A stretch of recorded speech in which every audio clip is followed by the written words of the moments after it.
What's up, everybody? Welcome to Podcast Now. I'm Alex, and in this video, I want to talk about two things Dragon Age related. One is DLC for the Veilguard, or actually, in this case, not having DLC for the Veilguard, which we'll talk about.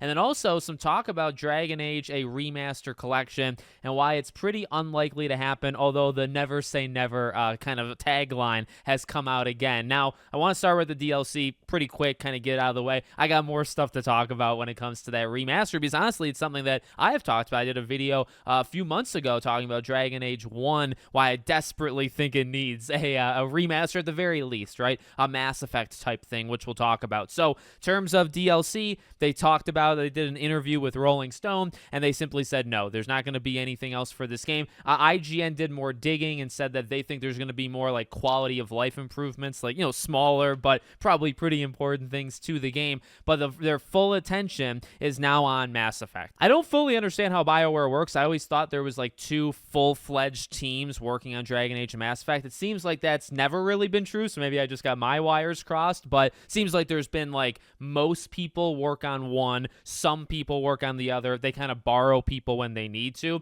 and it seems like right now the Dragon Age team is going to hop on and support what the Mass Effect team was already kind of building. Seems like that's the case. And, depending on how much you like or dislike Dragon Age the Veilguard, you might want or not want them on the Mass Effect team, but I will say, it is pretty important to get Mass Effect out, like, as soon as possible. Not to rush it, but to get the game out, like, I don't know, can we get it before the next generation of consoles? Tough ask, because you probably got 3 years, maybe 3 years max, maybe 4. Like the rumor always kind of is Xbox might do theirs in 2027, and then PlayStation might do theirs in 2028. They might come out the same year. Who really knows, right? So you really safely have 3 years left until the next generation. Can we get Mass Effect, or do we have to wait till the PS6 and the next Xbox Series consoles to get it? So that's number one. Number two is they were asked about a remaster type thing like Mass Effect, and the answer was kind of like they would like to do it. It's something that they know people want. They would like to work on those games again. The biggest issue, they say, is all three Dragon Age games are built on different engines, and so to do all three of them in a remaster like format, I think they said like the people that were working on some of the older engines, there's maybe like 20 of those people left in BioWare in general. It would be pretty difficult. Basically, the answer is it would be very hard. Now, game development is, I think, very hard, but that comes from an outside perspective. Honestly, my line of thinking about it would be, like, can EA, would they be able to push it if they thought it would do, like, an outrageous sales, right? So, like, you think about Mass Effect, I believe the kind of talk around it is that it did, like, good, but not spectacular. It didn't do terrible, right? That Mass Effect Legendary Edition. No, I liked it. I thought that was a really good idea. It really, for a period of time, it really reinvigorated that Mass Effect community.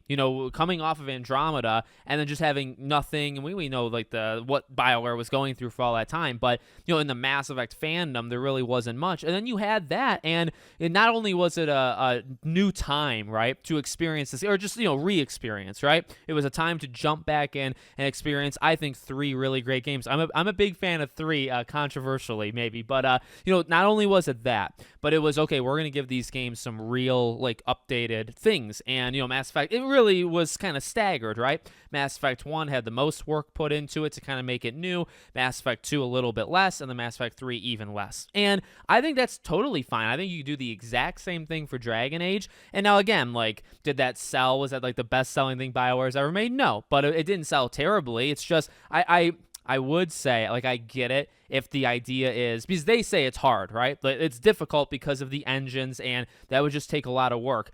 I believe them, but what they're also kind of saying without saying is time and money, right? To make a Dragon Age remaster, it would be harder than a Mass Effect. And I think that's factually true. I believe them, right? Factually true. And so harder, again, equates to money. It would cost more. It would take more time. And that's pretty much it, right? And then it's like, okay, well then, if it's more of a budget than Mass Effect and then it sells decently but not spectacular, would EA do something like that? And the answer is probably no, hence why we haven't. Because, honestly, it would have made more sense to do Dragon Age before Mass Effect, right? Like, actually, if you were going to do this Legendary Edition thing, you would do Dragon Age first because you know Dragon Age is releasing before Mass Effect. So they actually went in the reverse order. Now it makes less sense to, to do a Dragon Age thing because you have a new game, and then God knows when the next Dragon Age game is, right? Versus Mass Effect, you still don't have the next one. You could still actually build hype going into Mass Effect 5, I guess, right? By doing the remaster collection. So, I really, and I guess just to kind of end this video, it is something I've talked about. Like, I really think it would work. I think not only would it work, I think it's necessary. I recently, going into the Veilguard, I did videos on Dragon Age Origins and Dragon Age 2 on my third channel, Back to the Past. And number one, I think both those games, they hold up well. I think Dragon Age 2 has actually aged better than people think it has, but they are in desperate need of help. And specifically 1, to do the PC version of 1, you have to install certain mods to even have the thing freaking work. And then if you play it on PS3, God bless you. Actually, I played on PS3, God bless me, because that thing was terrible. It was one of the worst performing games I've ever, in performance, like literally frame rate, stuff like that. Very few games can beat it for like the worst performance I've ever seen in my life, okay? Xbox, it works a whole lot better. Dragon Age 2, I played on Xbox. I played the Xbox 360 version, but on the Series X, it actually runs pretty darn well. Really, it's Origins. Really, I think Origins needs a lot of help. The issue is, that would probably be the hardest one to do, right? Dragon Age 2 wouldn't need all that much, and then Inquisition would need next to nothing, to be honest. You could just kind of have that included just to have it, just to have in this nice little trilogy collection, which I'm a fan of those type things anyway. You could do that. So, hopefully it happens.